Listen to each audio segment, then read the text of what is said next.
যে মূলোর শাকগুলো ধুয়ে নিয়েছি। এবার এগুলোকে এত মিহি কুচিয়ে এবার আমরা শাকটাকে ভাজা করব। আমরা মূলো শাকটা কেটে নিই। যে মূলো শাক কুচনো হয়ে গেছে, এখন আমরা তেল গরম করেছি করে এবারে আগে লঙ্কা ভাজবো। বাঙালরা যে কোনো শাক ভাজার সাথে লঙ্কা ভাজা খেয়ে খায়।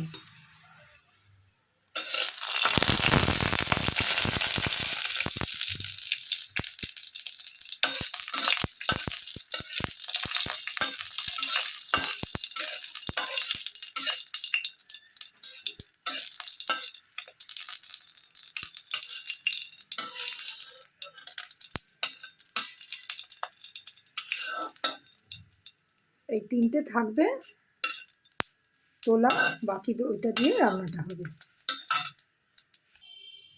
আমরা এই শাক ভাজাটা দিয়ে দিচ্ছি।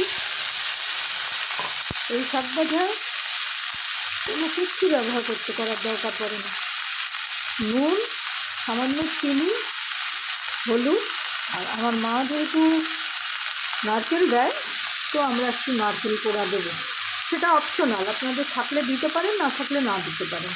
তবে পূর্ববঙ্গের মধ্যে বরিশাল জেলার লোকেরা নারকেলটা বেশি ব্যবহার করে, তো আমিও আজকে আমার বাড়িতে রয়েছে তাই আমি একটু দেবো।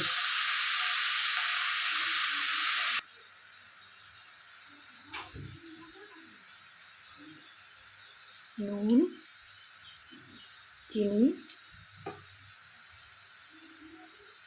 হলুদ আর অল্প একটু নারকেল।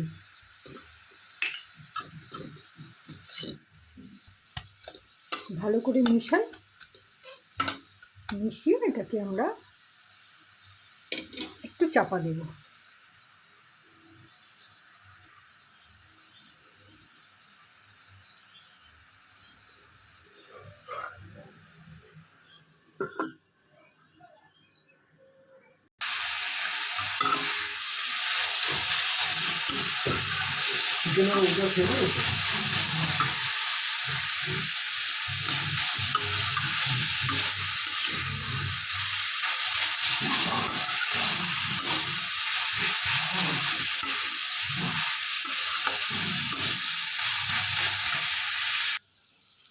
হয়ে গেছে শাক ভাজাটা, আমরা গ্যাস বন্ধ করে দিচ্ছি।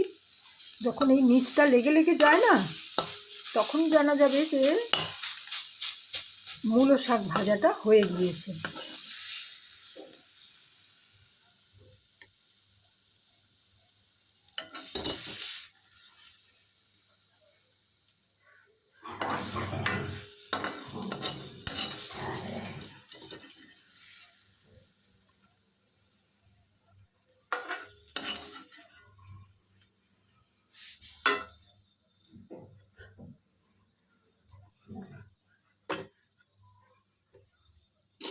আমার মা কী করে উপরে একটা লঙ্কা এরম দিয়ে দেয়, তাই আমিও দিয়ে দিলাম।